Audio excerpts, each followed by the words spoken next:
हे जिनेंद्र बंधुओं, भावना द्वात्रिंशतिका की इस कक्षा में आप सभी का हार्दिक स्वागत है। पिछली कक्षा में हमने व्रतों में लगने वाले अतिचार जो कि 4 प्रकार से बताए गए थे, अतिक्रम, व्यतिक्रम, अतिचार और अनाचार, ये जो 4 प्रकार के दोष व्रतों में लगते हैं उन पर हमने चर्चा की थी। उन चारों दोषों को हमने बहुत अच्छी तरह से जाना था। आज हम उन दोषों के अलावा हम जिनवाणी माता को पढ़ने में अथवा सामायिक करने में जो दोष लगाते हैं, उन दोषों के प्रायश्चित्त के लिए, उन दोषों को, उन अपराधों को क्षमा करने के लिए हम जिनवाणी माँ की स्तुति करेंगे। आइए सर्वप्रथम उच्चारण के साथ प्रारंभ करते हैं। यदर्थ मात्रा पदवाक्यहीनम मया प्रमादाद्यदि किंचनोक्तं तन्मे क्षमित्वा विदधातु देवी सरस्वती केवलबोधलब्धिम्। इस प्रकार से इसका उच्चारण हुआ। देखें यहाँ पर जो कठिन पद है अथवा जो हाँ काठिन्य प्रतीत होता है वो है प्रमादाद्यदि। यहाँ थोड़ा सा बोलने में थोड़ी सी कठिनाई महसूस हो सकती है, अतः आप द्वारा उसको देखें और बोलें प्रमादाद्यदि इस प्रकार से। और किंचनोक्तम, यहाँ पर भी थोड़ी सी कठिनाई आपको प्रतीत हो सकती है किसी को, तो ध्यान रखें किंचनोक्तम। उसके बाद केवल बोधलब्धि में पूर्ण पद है। इस प्रकार से लगभग सरल है, क्वचित काठिन्य हो सकता था जो कि हमने आपको अवगत कराया। चलिए देखते हैं अब संधि पद को हम एक बार देख लें, जिससे कि हमें अर्थ लगाने में सारल्य प्रतीत हो। यदर्थ मात्रा पदवाक्यहीनम, ये जो पद है यह पूर्ण पद है, यहाँ कोई संधि नहीं। मया प्रमादात, अब यहाँ पर देखें प्रमादात यदि जो पद है वो प्रमादात और यदि जब जुड़ जाएगा तो प्रमादात यदि बन जाएगा।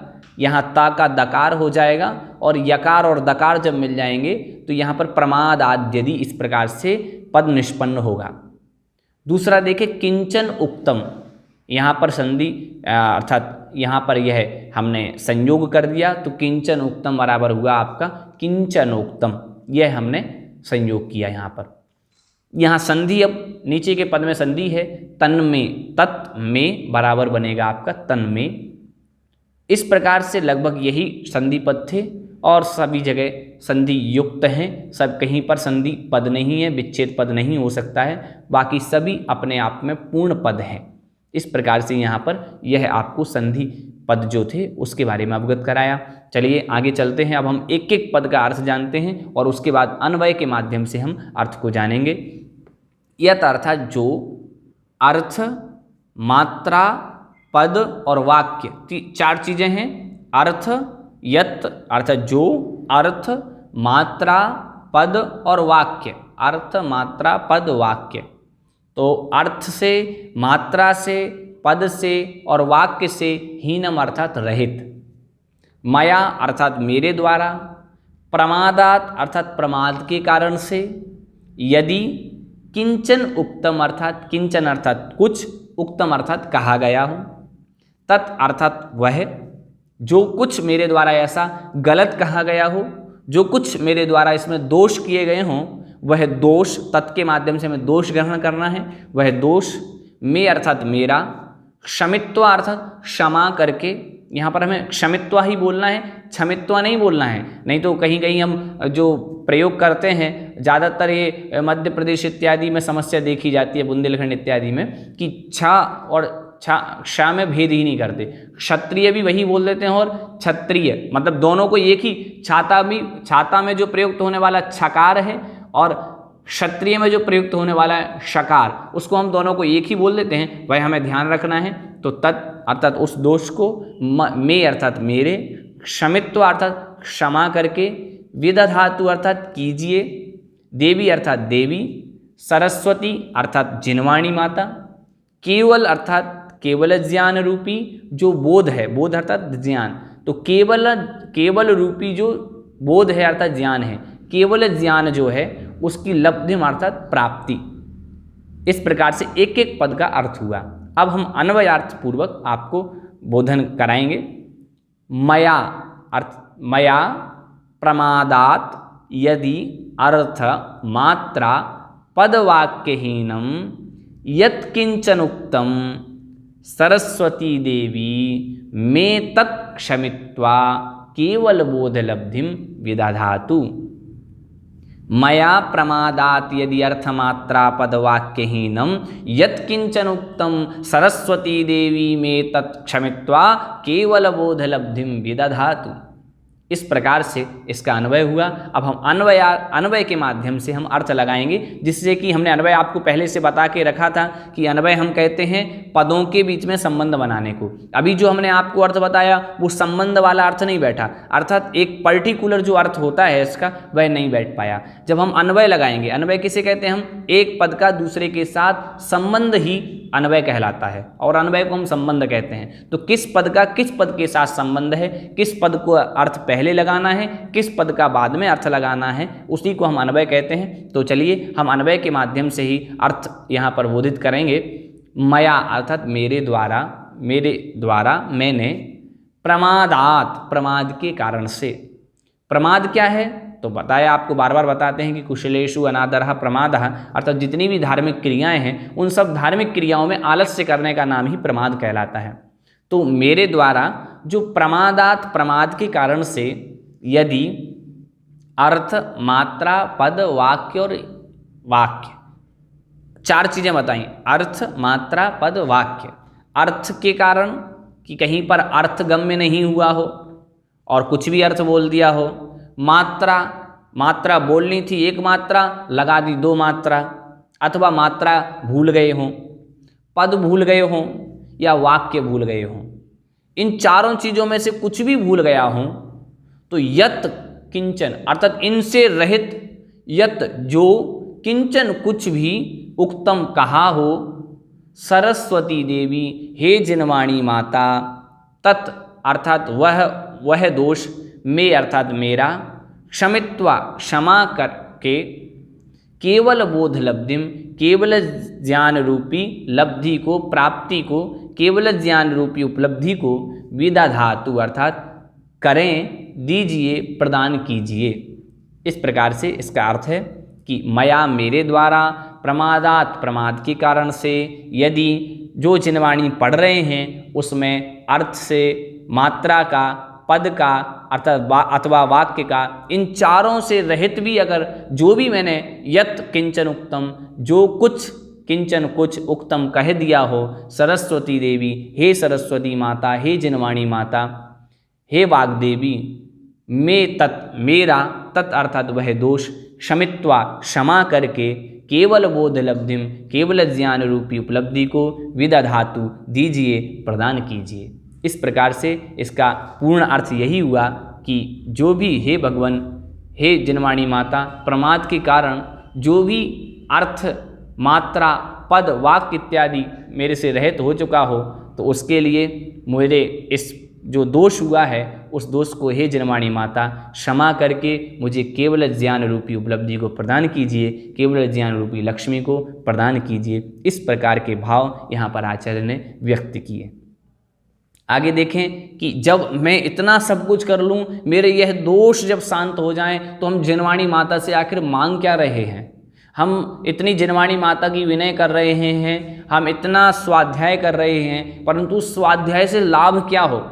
तो उस स्वाध्याय से लाभ होने के लिए वास्तविक में जो अगला पद्य हम आपको बताने जा रहे हैं वो वास्तविक जिनवाणी के माध्यम से क्या प्राप्त कर सकते हैं अथवा हम क्या मांग रहे हैं उसका वर्णन इसमें है। ये जो आने वाला हम आपको पद्य पढ़ाएंगे उसका भावार्थ यही है कि हम जिनवाणी माता से क्या क्या चाहते हैं। तो देखें सर्वप्रथम उच्चारण के साथ, बोधि समाधि परिणाम शुद्धि स्वात्मोपलब्धि शिव सौख्य सिद्धि चिंतामणिं चिंतितवस्तु दाने त्वां वन्द्यमानस्य ममास्तु देवी। इस प्रकार से इसका उच्चारण हुआ। देखें हम संधि युक्त जो पद हैं वो हम आपको एक बार बता देते हैं।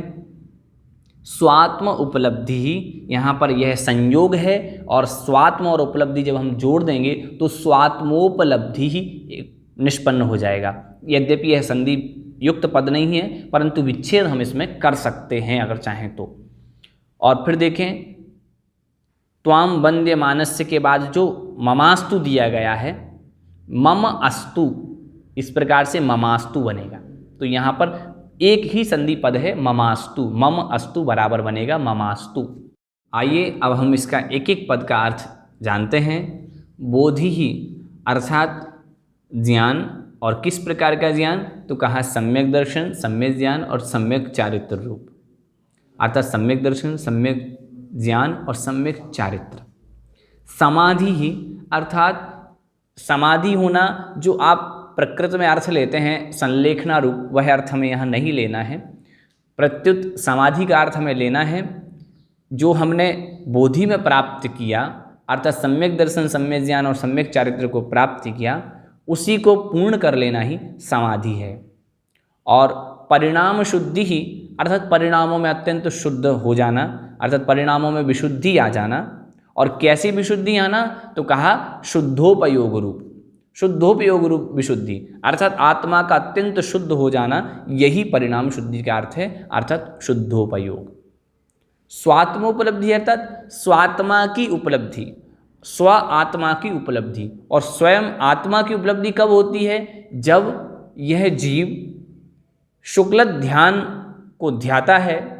तो शुक्ल ध्यान को जब ध्याता है तो उस शुक्ल ध्यान की जब पूर्णता बनती है, तब जा करके इसको अपने आत्म रूप की उपलब्धि होती है। अतः शुक्ल ध्यान, इस प्रकार का अर्थ लेना है कि शुक्ल ध्यान हो।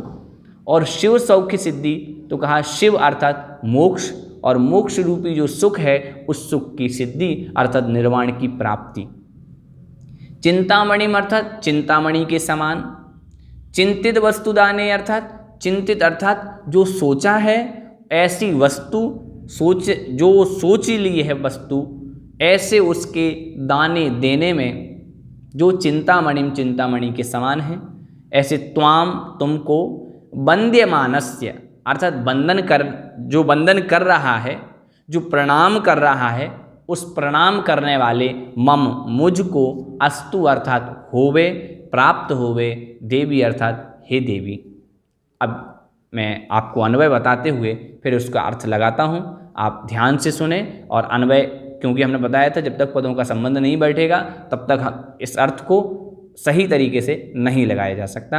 अतः अन्वय इस प्रकार से होगा, देवी चिंतित वस्तुदाने चिंतामणिम त्वां वन्द्यमानस्य मम बोधि समाधि परिणाम शुद्धि स्वात्मोपलब्धि शिव सौख्य सिद्धि अस्तु।